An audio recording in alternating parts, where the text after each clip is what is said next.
I'm Justin Boyd. I'm one of those good people who may do bad things at times. I'm a saint. I am the most clutch cab driver in the history of Marvel television. And we are the Watchers in the Basement. Welcome to the Watchers in the Basement. We are here today to discuss episode 3 of the first season of Daredevil Born Again. The episode is titled The Hollow of His Hand. Let's get right to it. Let's get overall thoughts on this fine episode of superhero television. Brittany, start us off. Your bat and lead off. What did you think about this of episode 3, The Hollow of His Hand? A great improvement from the series premiere of episodes 1 and 2. I really enjoyed this episode.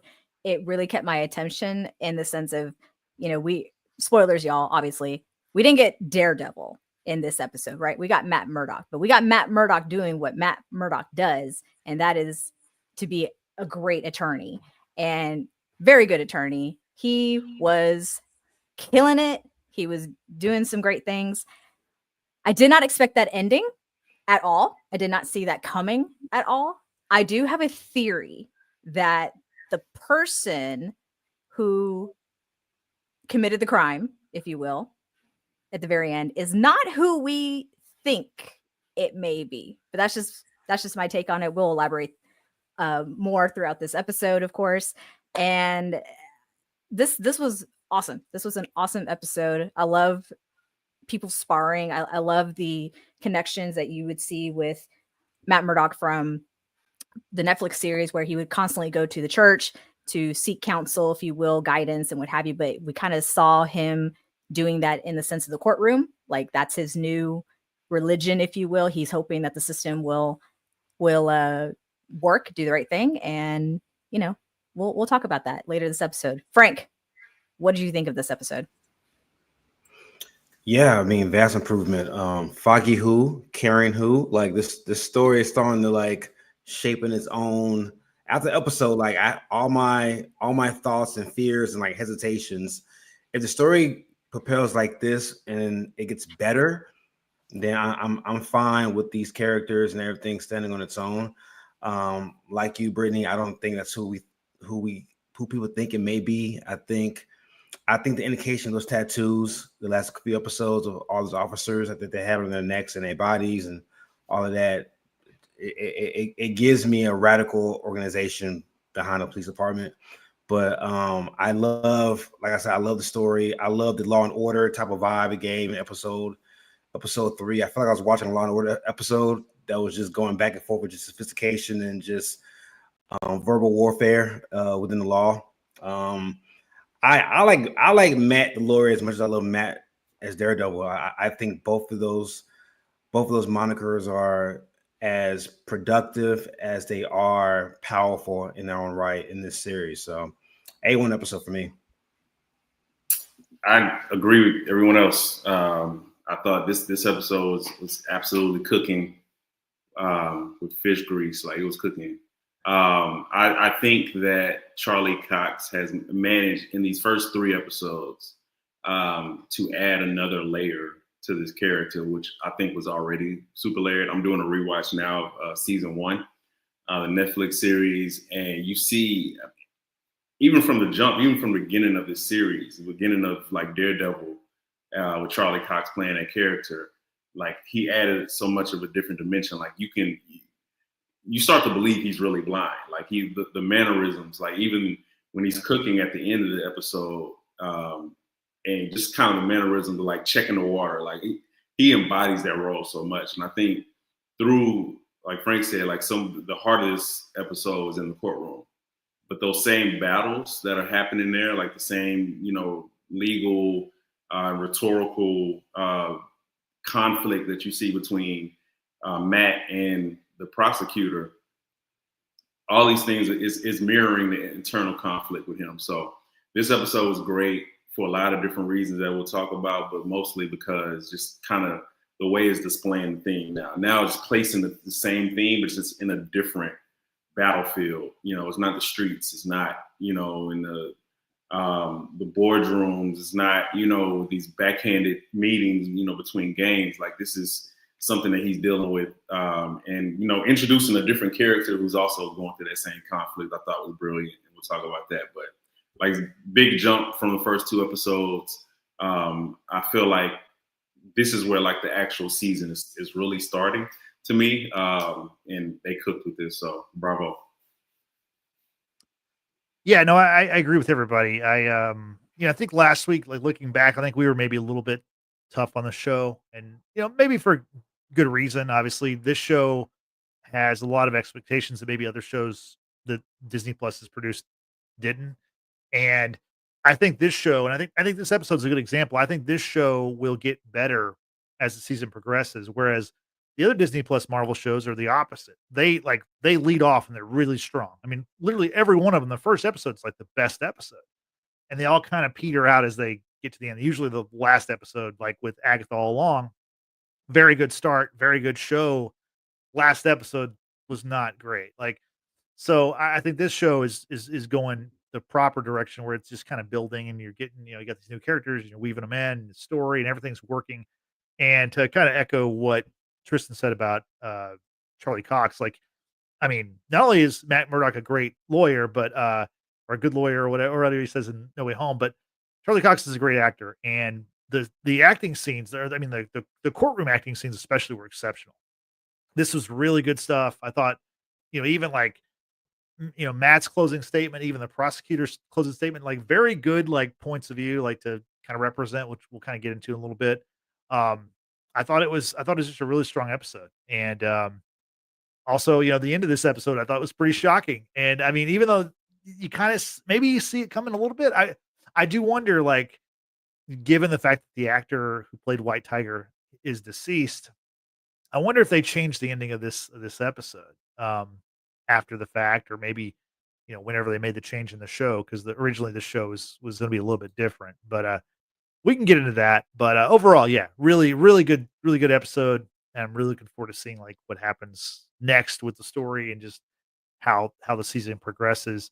Brittany, let's start off with the fact that last episode 2, we left off with Matt just beating the hell out of these 2 cops. And I mean, it looked like he killed him. It looks like he killed him. Well, he didn't kill him after all, because Matt runs into one of the officers in the restroom at the courthouse, Officer Powell, which this guy, he is like an all-timer for me in like maybe one of the dumbest characters in a superhero show. He's right up there with the guy in Man of Steel who's like 5 foot tall, $125 maybe. He's the trucker guy who like wants to try to bully Henry Cavill, who's 6 feet tall, has 100 pounds of muscle and a foot tall. I mean, like he would crush that guy like a can of beer.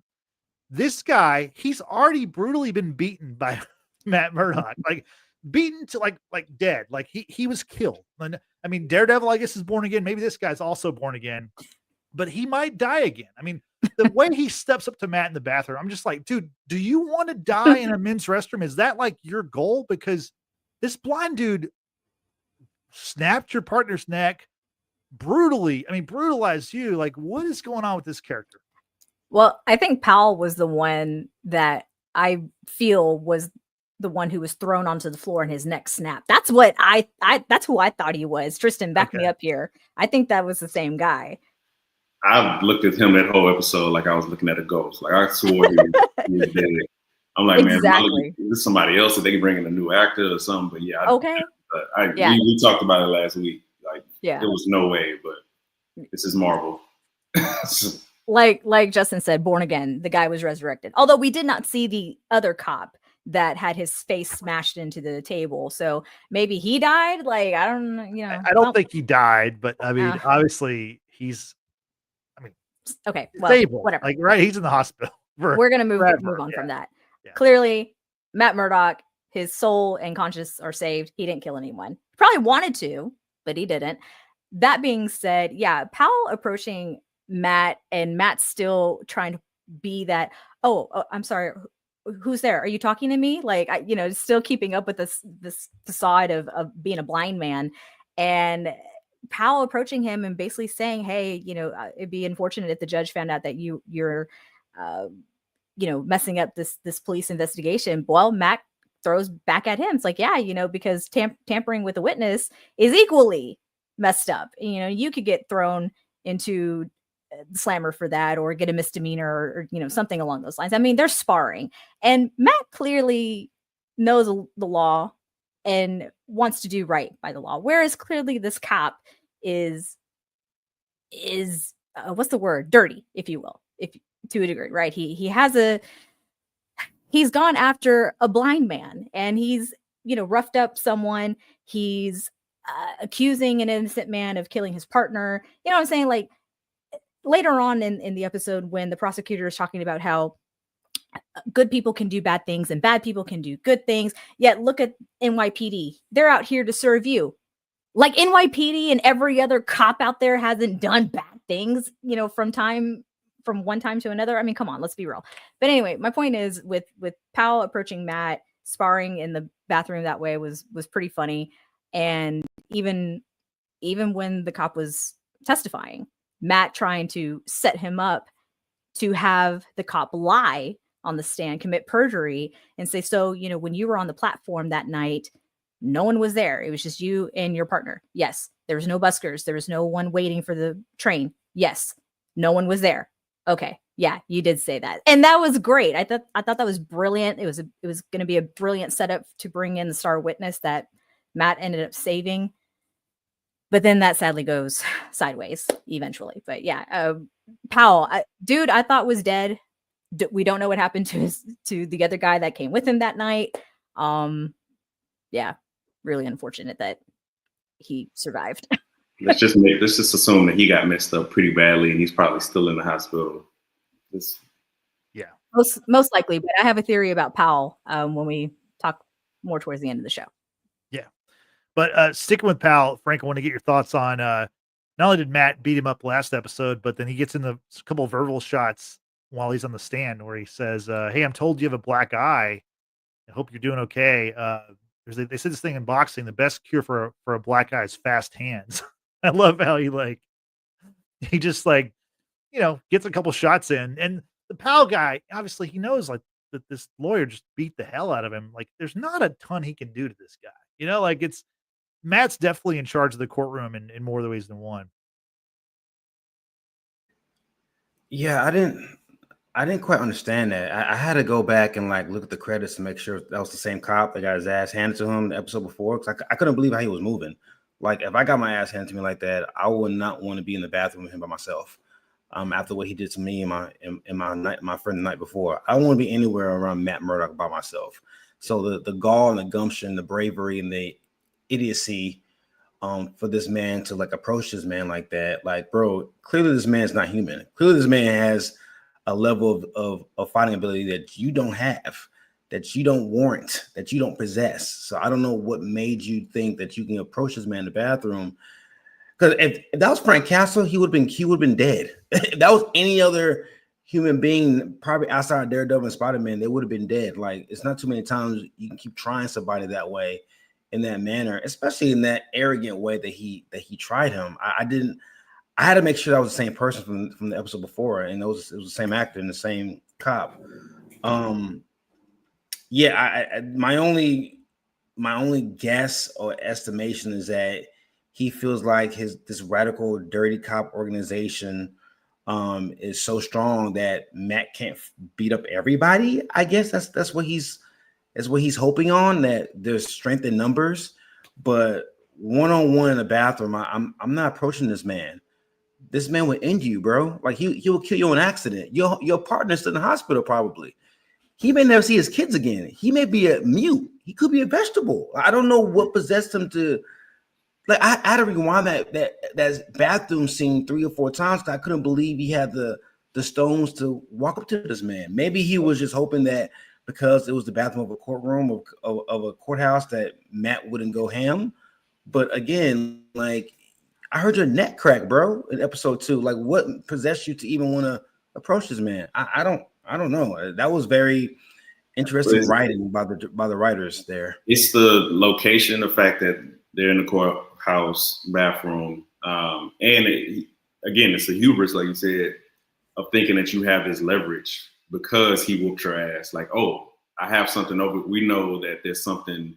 You're not just this, innocent blind lawyer who can't protect himself. Like, he felt like he had some type of leverage, and he didn't think that Matt also had the gall to like throw that leverage back at him. So, bunch of mistakes, and then he got zinged on in the courtroom. So, caught 3 losses in the span of probably about 24 hours.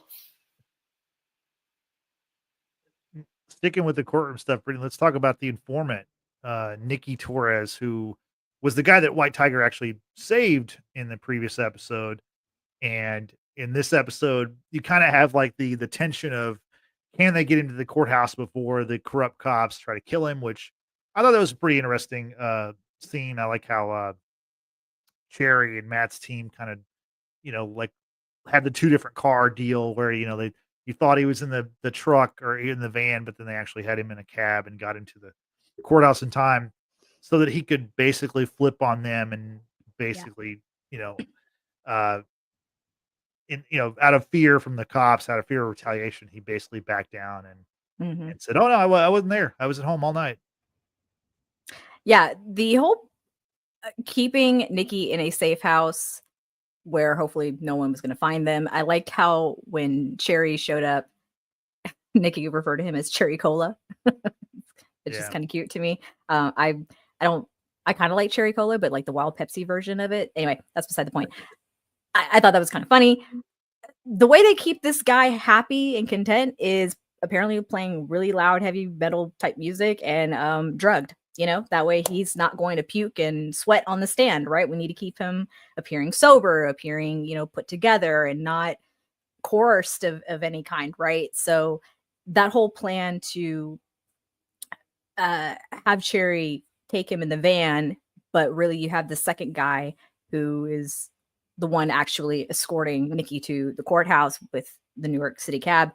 I thought it was brilliant. I thought that was a fun twist because it turns out that Powell was the one who was following Cherry in that van, cuts him off, and the exchange between the two where he knocks on the window and shows his badge, and Cherry is like, "I'm gonna show my badge too. Like, what's up, fucker? Like, what are we doing?"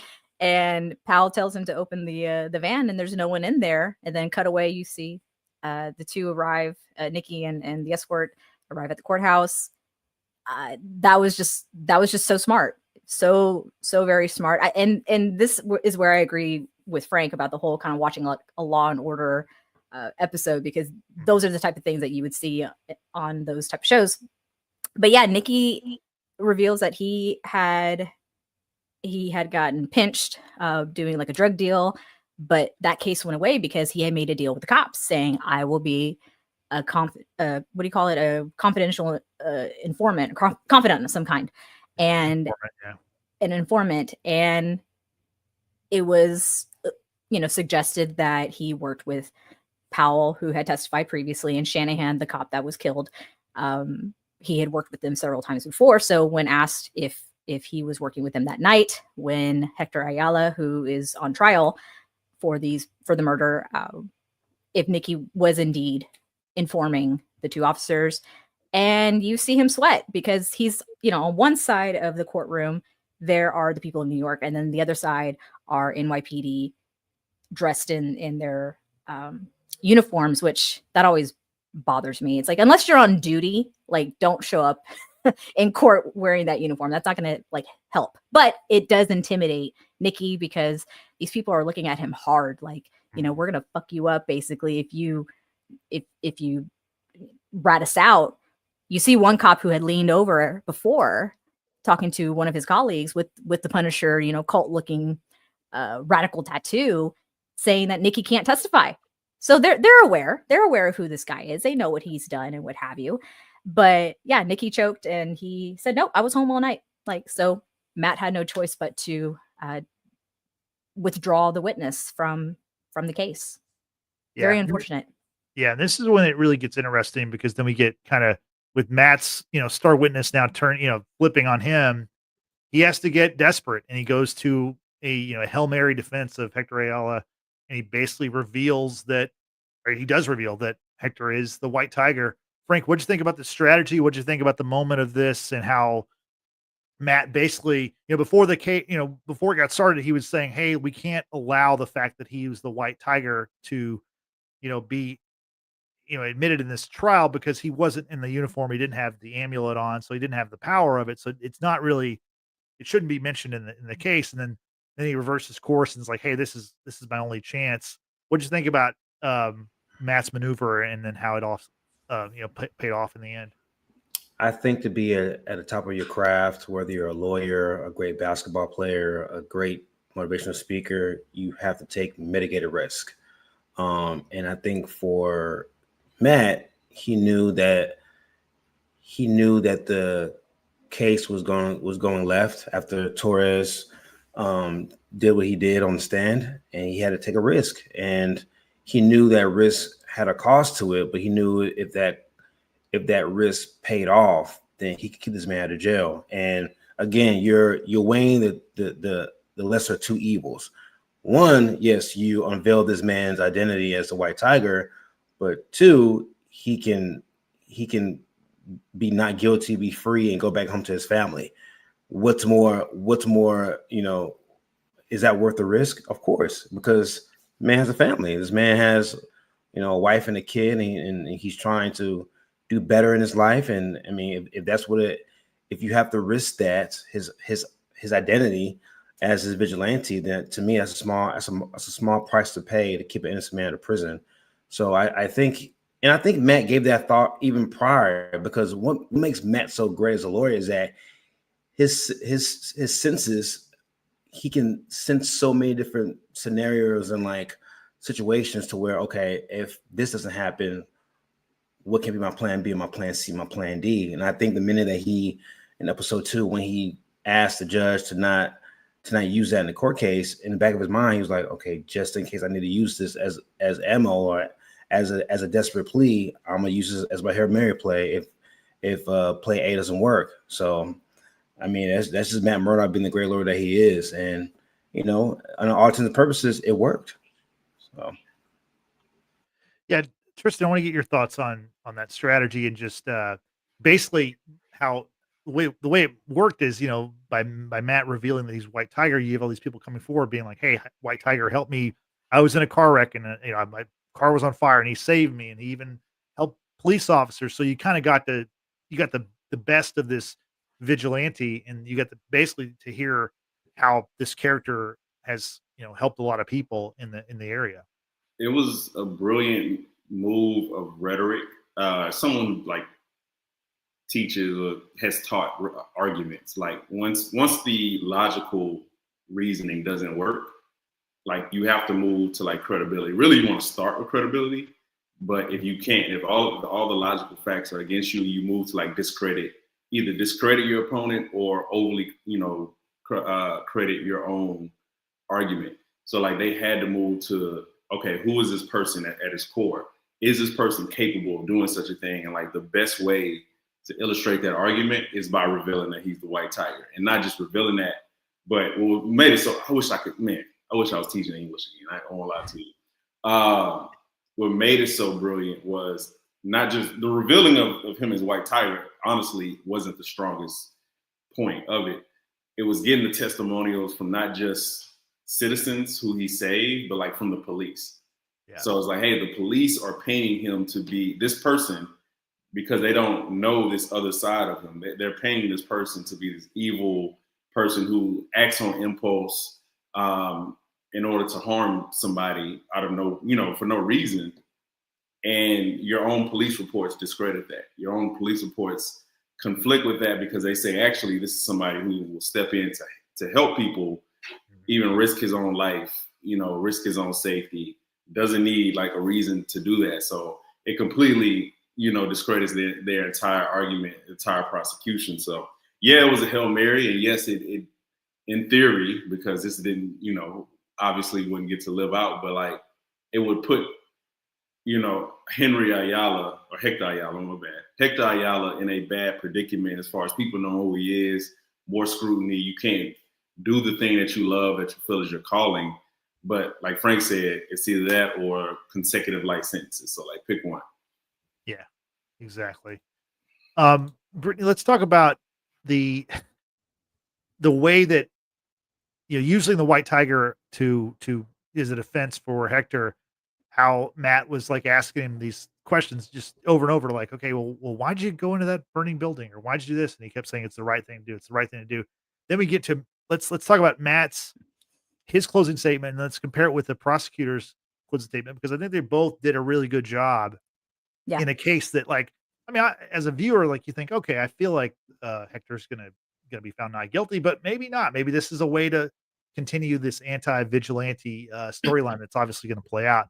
But with Matt, his closing statement basically was saying that, like, just because he, the mask doesn't make the man, right?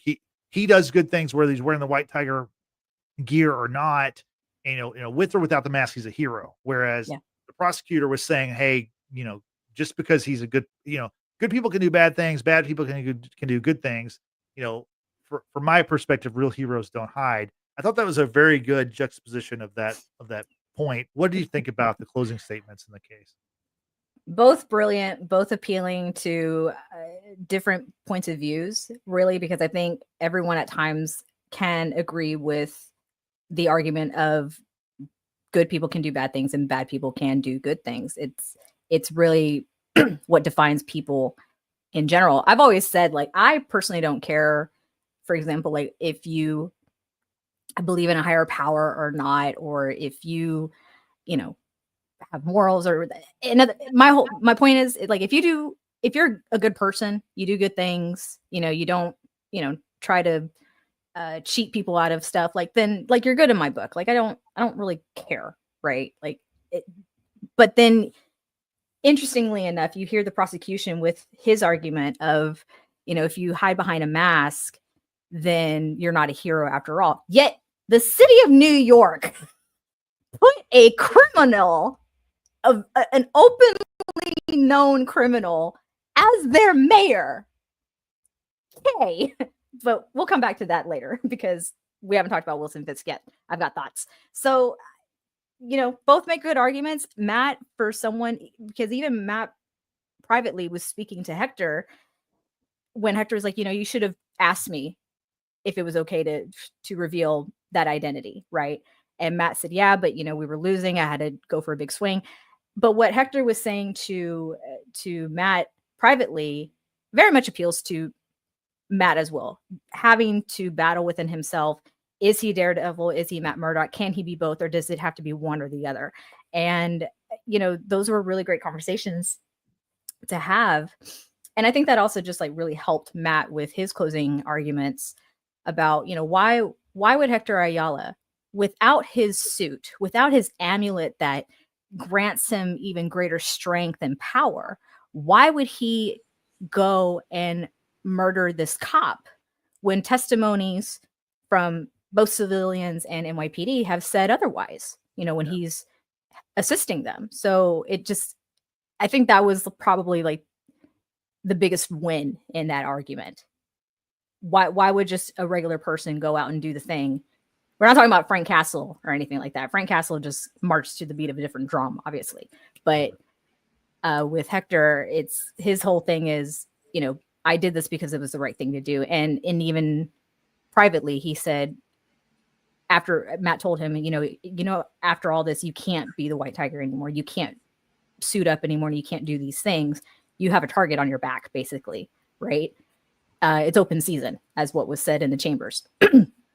But for Hector, it's like, this is the right thing to do. And that's what I'm going to keep on doing. And that speaks to his character. Go ahead. That amulet did not make him bulletproof. Yeah, that's a good point. Shit. Like, I'm not super familiar with the powers of the amulet, but you're right. It is not, especially not from a headshot. He shot to the head. Very, very brutal. Let's see. Where do we want to go from there? I guess we can talk about the how the case plays out and the not guilty and everybody celebrating and Fisk watching on TV. Frank, what'd you think about how it played out, and then what obviously led to White Tiger's demise shortly thereafter? Well, temporarily it gave me hope that humans are not as stupid as I think they are. I'm glad that the jury didn't eat up the the other lawyer's testimony. So I gave him credit on that. I'll tell you this: I got nervous when they got to the third count, what I think was manslaughter. I got nervous. I thought he was going to be counted as guilty on at least on one of those last two counts. So when he got no guilty on all three pleas, all three counts, I was really, really shocked. I was super shocked. But nah, it's just a testament to who Matt is, man. He's an outside the box thinker. There's a reason why him and Foggy was so successful in protecting so many people, even at the pro bono level, and why the community rallied around them running the Netflix series, because they fought for the little guy, and they were voices for people who were voiceless and didn't have the money and the resources and the backing to like protect them in cases like this. So yeah, to me, it was just a testament to who Matt is as a lawyer. I think, I mean, we know what happens. Matt tells him, hey, bro, you can't put the suit on anymore. He obviously puts the suit on unceremoniously, very predictably, gets essentially set up, called out a woman. He hears a woman screaming, gets popped in the head. Just kind of rewinding. Like, I think that last scene, obviously, this, White Tiger, his demise, but I think that whole scene is about Matt. I mean, obviously, this whole show is about Matt. Yeah. But I think, so we get the dichotomy of, on one hand, the system working the way, even he cynically, even as a lawyer, cynically, the system actually worked, right? Like, yeah. Ayala was innocent. He got off on all charges. He gets to live his life peacefully in theory. But then right away, that justice is taken away, right? By something bigger than, himself, like the system, somebody setting them up. Like there's a larger system at play that, essentially wipes out the justice that Hector Ayala deserved and that he got in the courtroom. So this whole series, Daredevil Born Again, like, yeah, at the moment, Daredevil is dormant because there's an internal conflict going on within Matt. He doesn't want to share that burden. He doesn't want to scratch that itch because this is clearly an addiction. Like, I don't know. Hector Ayala said that, being White Tiger was a calling. And I wonder what's the line between calling and addiction? At what point do you feel like I cannot avoid this calling, even when I feel like this calling is destroying something within me, physically, spiritually, whatever, morally. And if you're looking for like a potential stressor of like Matt going back, and he's already kind of creeping towards it, the altercation with the cops, all it, like the PTSD from Foggy's death. There's so many potential stressors, but I feel like this may be the main stressor of him going back to it, because it's like, hey, I tried it. I'm in a much better law firm. You know what I'm saying? Like, we have glass windows, like all these different, everything's there. I'm going fully in. I'm buying in fully into like letting this particular system work and do the things that Daredevil did prior. And it's like, okay, if that doesn't work, then what else do I have? So yeah, once White Tiger got shot, the first thing I thought about was, obviously I thought about like, damn, man, like family, like I'm sure, his wife agreed, like, hey, you can't do this anymore. And he went against all that because that calling / addiction was so strong. Like Matt's fighting that same battle. So like, what happens with addicts when they see other people relapse? Like statistically, a lot of other addicts relapse themselves. So this might be the biggest bridge back into that life for him. Yeah, that's a great point. And I thought the same thing of like, what happens in the next episode when Matt finds out about this, and what, I assume that'll be a big part of what eventually gets him to return to being Daredevil, full time. But I do want to point out something that Yesenia mentioned in the chat. Thanks for joining us. She mentioned about the Cocaine callback at the end of the episode, which was very well done, because I didn't mention this earlier, but the episode opens with, Hector is in prison. Matt's going to visit him. Hector's telling the story about these tree frogs that mate for life, and the sound they make, and they're he's from Puerto Rico, they're in Puerto Rico, and it reminds him of the beach and how he longs to be back there. And Matt tells him like, "Hey, don't worry, you're going to hear those sounds again." And then after he gets shot in the head and dies in the street, as the episode ends, goes to black, and you just kind of hear the tree frog sound. I thought that was a very well done for Disney Plus to do that. At first, when I was watching the show, I was like, oh, they didn't have any music, because usually they have like that's not, when someone dies, it's not a needle drop moment, but usually there's some kind of music, and then you just get the sound of the frog. So, yeah, I'm glad Yesenia mentioned that, because that was an important part of the episode. Brittany, let's talk about the death of the white tiger. Did you see it coming? Do you think that that's what originally was planned, or like I mentioned before, because the actor died, do you think they maybe rushed that along? Because it feels like he could have been obviously an ally for Daredevil, or someone that Daredevil would have encountered and been like, "Hey, what are you doing? I told you not to do this again." And then if Hector ever found out that Matt was Daredevil, then it could be like, "Look, dude, like you're telling me to give this up, and then you didn't give it up." So I feel like there was a lot of story that obviously they kind of cut, if not for real life circumstances, maybe. I don't know. I'm not sure. What do you think? Like, do you think there was more white tiger that they left, that was maybe shot, that they cut for different reasons because they cut the show down, or do you think that this was always going to be the end for this character? That's hard to say, just because how much the show changed from the beginning. Originally, it was going to be with some of the original writers and directors from the Netflix series, and it was going to be 18 episodes, and then it got cut down to the 9 that we're going to get for the season. It's got different writers, different directors, what have you. So hard to say. And then also with what was happening with Kamar de los Reyes in his personal life, of course, battling cancer. My understanding is that everything that he shot made it into the season, of course.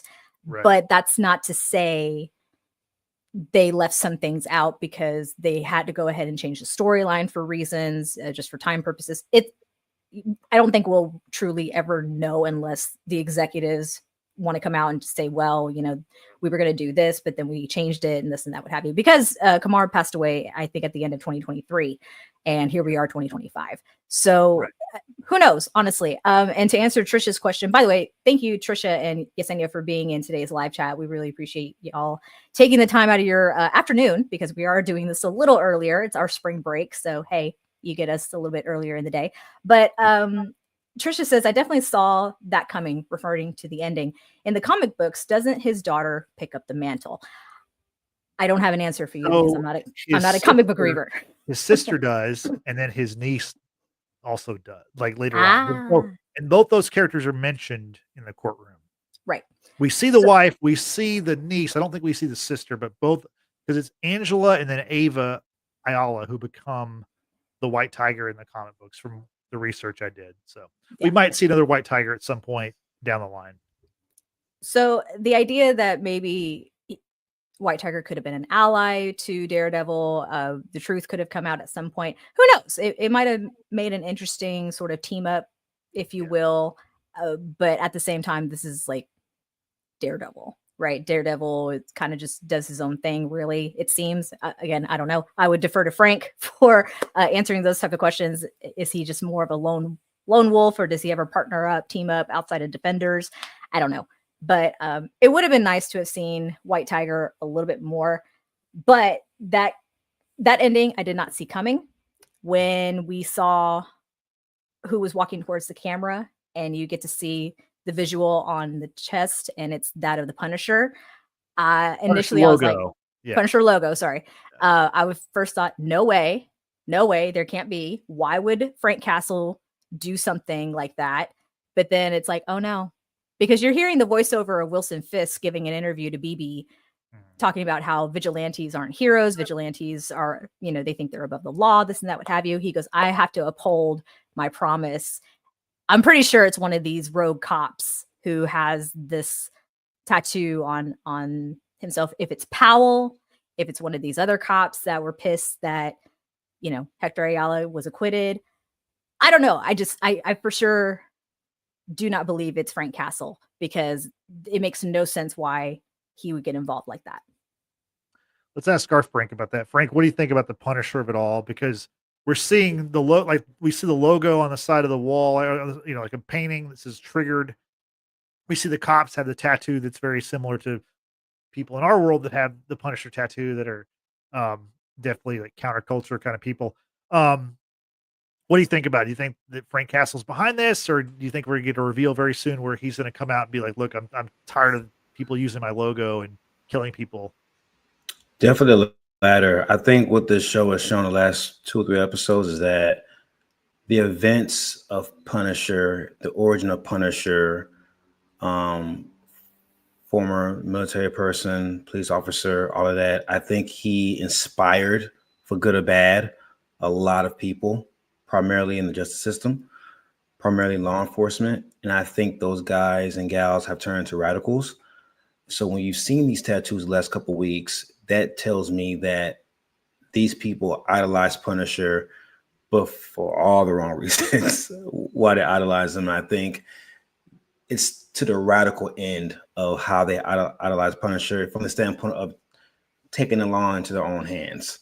That's how I see it. And that's how, to me, how the show is depicting the skull tattoo on these officers and these people, how this fanatic radical group has really followed this version of Frank Castle's ways of doing things. So I think it was the cop that approached Matt in the bathroom that did the shooting.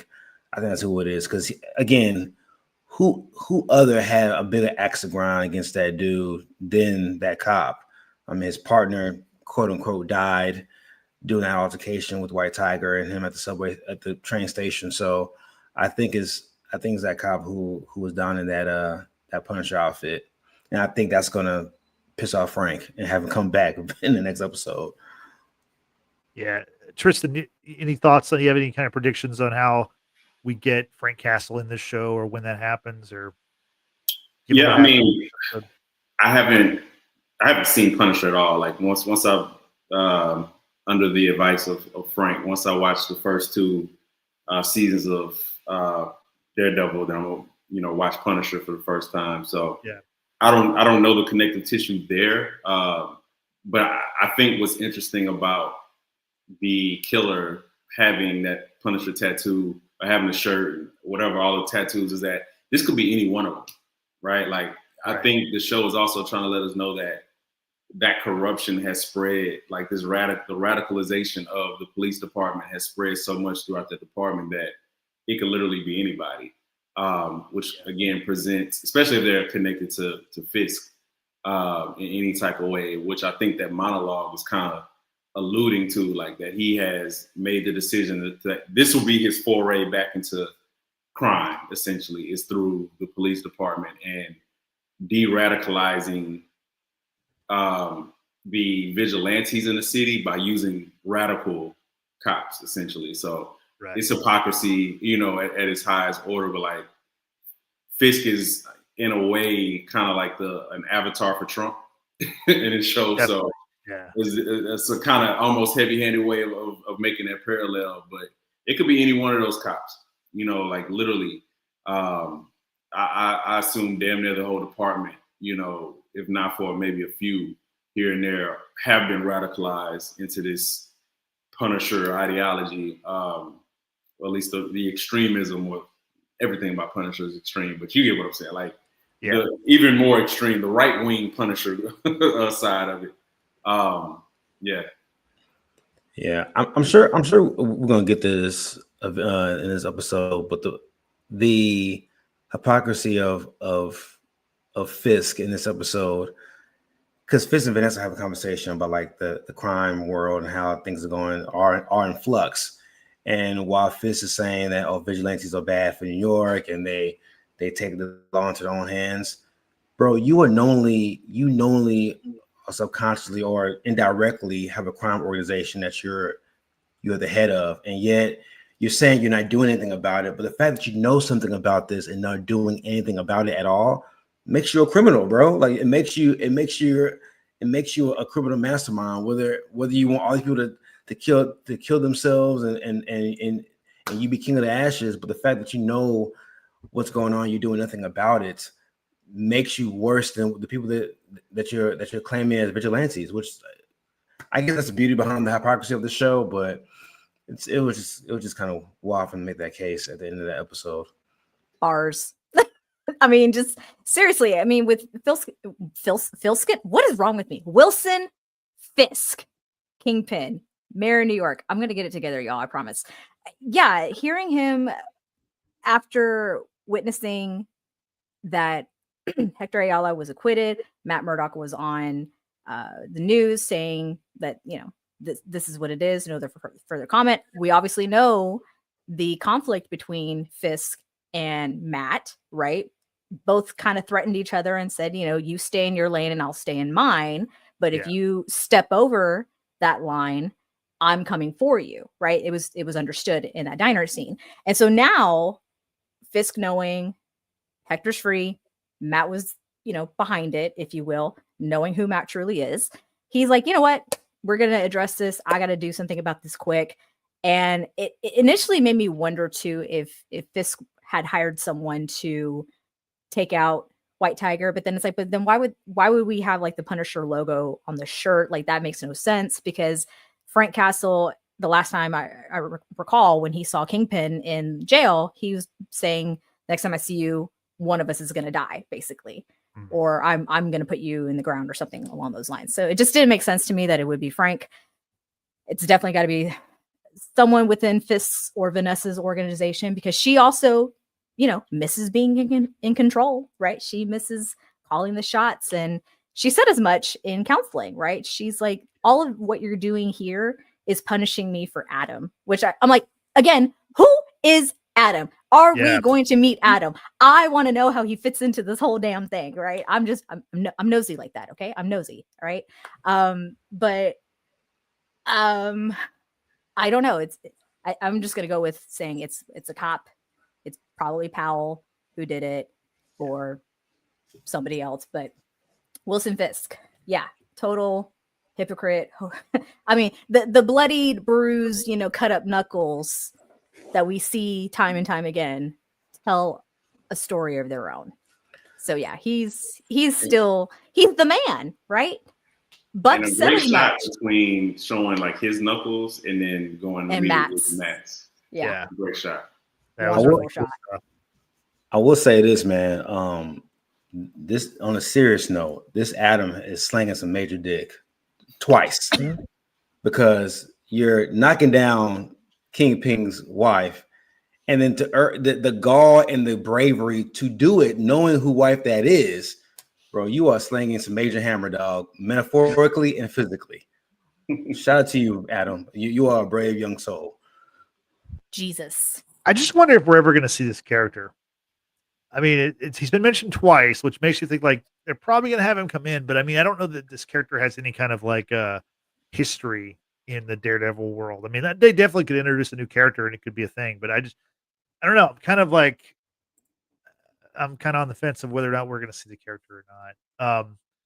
But I do think with the Punisher thing, I think the plan is we're going to use the Punisher logo, use the Punisher iconography, and take out the other vigilantes, right? And then we'll draw out the actual Punisher and then kill him, and then we're done with the vigilantes. I think that's this plan ultimately. We'll see how that all plays out. That's plausible, because he did tell Vanessa, hey, you know, these crime guys, whatever, they're rats. Like, let them kill each other, you know, and it's less to worry about. And it's like, okay, so you are informed. You are aware, you know, you're trying to separate yourself because you're now in this political office, but no, you want to keep tabs on things, and we know you're keeping tabs on things. Like, that much is understood. Yeah. So what is the goal actually? So to like knock out all street level vigilantes, and then what's the next level? Avengers now? You know, knock out the Avengers after that, and then what's after that? The Guardians of the Galaxy? What's after that? I mean, like the Eternals. What is your what's your end game? You are a human being, bro. Like what? Like you're not going to win this game against vigilantes, because there are levels to this shit. What if Thor comes back from off-world? You gonna take out Thor too? Like what do you like? You are a mayor who puts his pants on one leg at a time. You don't have the. You're not Thanos, bro. You ain't got the gauntlet. Like, what are we talking about here? Taking out vigilantes. You are a fucking human being, bro. Like, what are we doing here? I don't know. Sometimes I think that Kingpin is invincible. I mean, he got shot in the fucking face and lived. Like, come on. It's wild, man. It is. This plan is Trump foolproof, apparently. It's like no better than make America great again. Like that's the same moniker. Just take away all vigilantes and we'll win. Come on, dog. Fisk can fix it, right? That's his slogan, right? Fisk. This is not a hole that you fix. Will fix it. It's not a hole that you fix on the New York Bridge. Like this is like you can't even like. I don't know. It's that part of the story I kind of have questions with because I don't know how serious to take it because it again like this is not. It's one thing if you're Thanos saying this or like some omnipotent being saying this. Bro, you're a fat white dude, man. That's mayor. Like you're not like how long can your words go? I don't know that it just speaks to the hubris of who Wilson Fisk is, but it just comes off as a little bit I don't know, too much. I think we're just going to focus on the characters in the Defender universe. Like, let's don't worry about the Avengers. Maybe these characters will be in Avengers movies in a couple of years, but I think right now he'll just focus on Punisher, Daredevil, maybe some of the Defenders. Maybe I mean Spider-Man will never be on these shows, but Spider-Man was mentioned last week. So I want to see Fisk and Luke Cage like throw hands. That's what I want to see. No, you don't. No, you don't. Oh, I thought he'd be the only one who could actually withstand the strength. Okay, maybe. All right. No, well, I'm telling you, Fisk is a mutant. Okay, he is an enhanced being. That man cannot die. He is invincible. Luke Cage will kill him on accident. Oh no! I want to see that. That's my point. Like I want to see that. From the quick research I did about White Tiger, he's pretty connected to Iron Fist and Luke Cage in the comics. So like that's why I'm just wondering if there wasn't more kind of planned. And obviously there probably will be, even with another, like we said, the mantle of White Tiger we passed on to his sister and to his niece. So that'll play out that way. Tristan, I want to get your thoughts on a character we haven't mentioned yet at all. And Trisha mentioned her a second ago in the chat about how she's interested in the conflict between Wilson and Vanessa, but she's wondering what role Heather Glenn will play. Heather Glenn, the therapist, new love interest for Matt. This character wasn't in a ton of the episode, but she had a couple moments. What did you think about her in episode 3? I mean, I think I thought it was interesting that she intentionally brought up Foggy and then noted that he had not. So I think her role, not just in this episode, but going forward, is one, just to be somebody, again, Matt doesn't have Foggy, he doesn't have Karen around. So like, who can he go to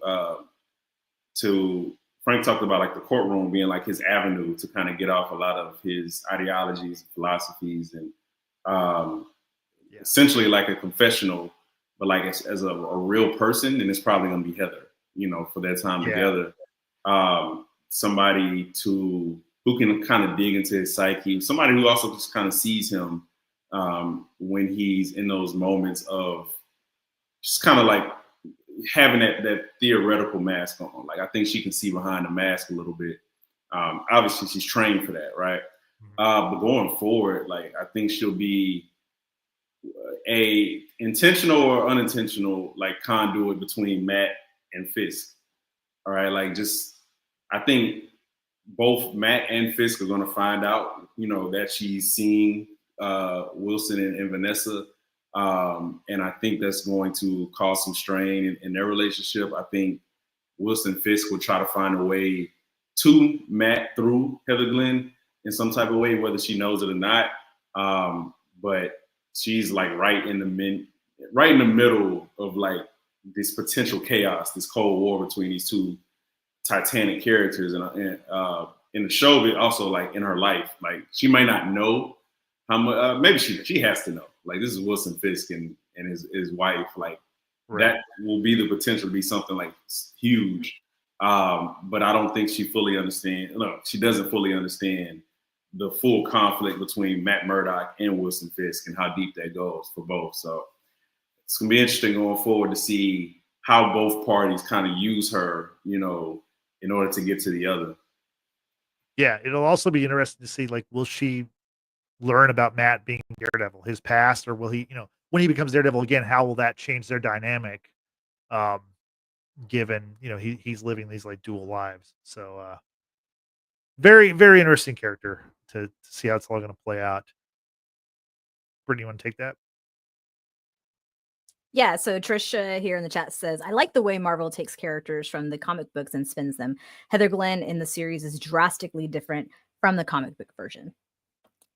That is good to know. I'm also curious about the young man that we saw at her book signing, when he will make a reappearance and what his role is in this series. So yeah, there's only 6 episodes left, so I mean they've got to kind of get going. Yes, we go around. Is there anything we didn't talk about that y'all want to mention? Frank, first, though, is there something you want to get off your chest? Any theories you have about the show going forward, or something we didn't talk about? No, I'm good on my end. Who, on a scale of 1 to 10, who thinks Matt Murdock got lucky that night? Probably Eho. Oh, with the therapist, with his girlfriend? Yeah. Yeah, I'd say like a scale of 1 to 10, 15, probably. Like, I feel like, I think Matt Murdock is getting it all the time. It seems like he gets it from everybody. Like, yeah, he does.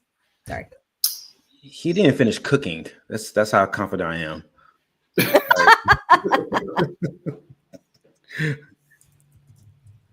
Nice. Yeah.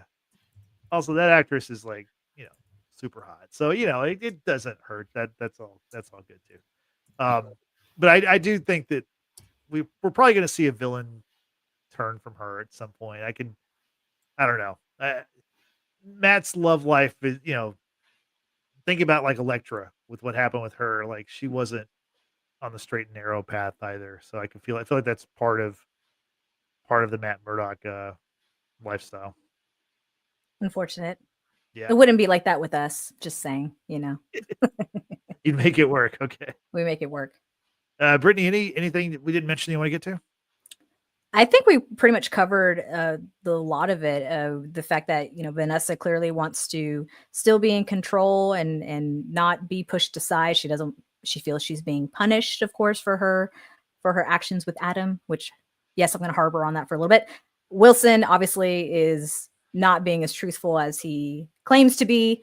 Wants to stay in control as well. Matt killing it in court. Definitely is doing his thing. If the season continues with this energy and this momentum from episode 3, I think it's going to be a really good season, and I hope to not be disappointed. But also, shout out to Camara de los Reyes. May he rest in paradise. Thank you for bringing White Tiger to life, and may those frogs continue singing. There you go. My final thing is I want to mention that the BB report, which I kind of like those kind of man on the street things. It's kind of a nice like break in between scenes. The one thing that keeps bothering me though is like, how does this girl, like, she's a journalist following in her uncle's footsteps. How does she not have some kind of idea how her uncle died? Maybe she does. She's not that good of a journalist, clearly. Good Lord. But she's like, I mean, she's very happy to be at Fisk's beck and call. Now, granted, he's the mayor, and that's a big deal. But I'm just really curious. Like, just go around the room real quick. Do y'all think that she knows what happened to her uncle, and she's like working some master plan to take down Fisk, or is she just like, will she find out? Which one? You think she knows, or will she find out during the series or this season? I guess. I think she knows. You think she knows? Okay. I think that's the angle. I think that any opening she had to get in, or I think she thinks she knows, and she's kind of working to confirm. Frank, what do you think? I think she's terribly green, and she knows and she finds out along the way. Okay. Yeah, I agree with Frank. I think she wants to fill the shoes that were Uncle Ben's, but What's up with these Uncle Bens dying in the Marvel universe? Anyway, I think I agree with Frank. She is green. She's gonna find out, and it's gonna go sideways, most likely for her. So yeah. I hope she knows. I hope she's got something cooking that's gonna bring down Fisk at some point. But we shall see. We'll be back next week to talk about episode 4. Looking forward to that one. Then after that, we've got episode 5 and 6 are the same day, so we'll have 2 episodes with that. Brittany, how can people find us on social media? Let us know. Plug away. Hey, well, thank you once again to everyone who joined us in today's live chat. Yesenia, who's asking about time for our next pod. We will go back to our regular 7:30 p.m. Central Time time slot, if you will, because we're on spring break. We decided to do it a little bit earlier. Your girl has somewhere to be in like a few minutes. Anyway, so join us for our regularly scheduled pods on Wednesdays to cover Daredevil Born Again. Subscribe to our YouTube channel. Presently, we're at 437 subscribers. Let's get to 500. Hit the like button, hit that notification button. That way you know the next time we go live. Follow all of our social media. You can find the links in the description box down below. If you're following us after we've done the live stream, leave a comment. We'd love to hear your thoughts on this latest episode of Daredevil Born Again. And also check out our audio podcast available on Spotify and Apple Podcasts. Give us a follow and give us a 5-star rating. Thank you, Brittany. Appreciate it. So for Brittany, for Tristan, and for Frank, I'm Justin saying thanks for watching. Thanks for listening. We will see you next time. Have a good day. Bye-bye.